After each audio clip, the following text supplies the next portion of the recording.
So there's this sad story that I want to share with you.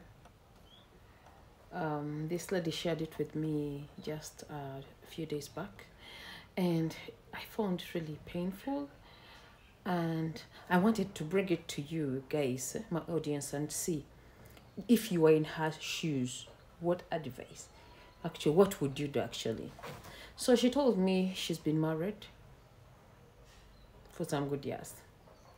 They have 5 children, and among them she has 5 children, and they are, just know they are young. They are really young. She even has a 1 year and a 2 year twins, so they are really young. She went with her husband for a checkup, HIV test, and they found out that her husband was positive. The lady was negative. And these are people who did their test before starting this relationship, So, you know how some men can play around with life? That's how he did with his life, and he ended up sick. So, doctors counseled them and showed them that they can still be together, and one will still stay negative when the other one is positive. They counseled them, there's that medication they put on someone who is negative, just in case they have to be with someone who is positive, so that they don't get infected with the virus. So she started her medication, and of course she forgave her husband, and they reconciled. They stayed in this marriage.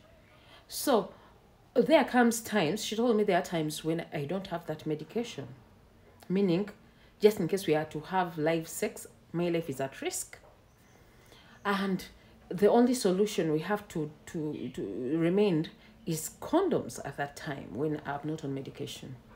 But this man wants to force her, if without protection, without medication, meaning he intentionally wants to infect her with the virus. I was like, what level of should I call it inconsideration, being unthoughtful, not being fair? Like, what kind of devil are you? You cheated. You got the virus. I forgave you. So, and now you want to infect me with the virus by force. It was too painful for me to hear. She needed advice.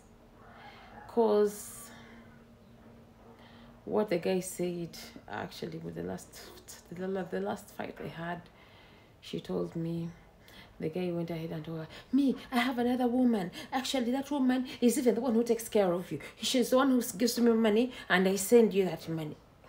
Actually, she's the one who sends you that money for upkeep. Remember, I have your 5 children. This woman has 5 children of yours. So who is supposed to take care of them? And just in case you get money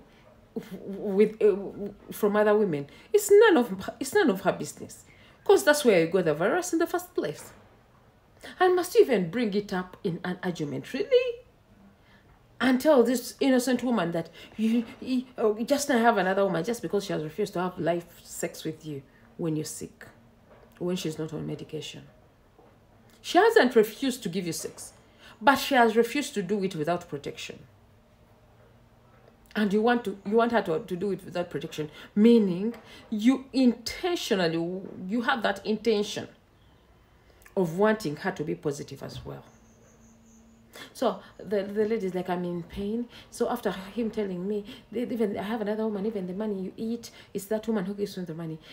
So today morning, I've received a mobile money message from that woman.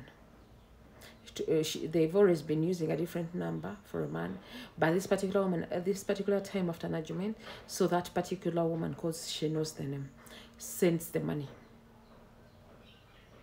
And she's like, what should I do? Like, seriously, sometimes counseling gets complicated. Sometimes it gets complicated. Sometimes that telling that woman to quit is the only solution. But then you think about the children. You ask her about her life after, just in case she leaves. Can she take care of the children? She's like, I'm going to be dead. 5 children. And she has twins who are 2 years. And she has a baby who is 1 year.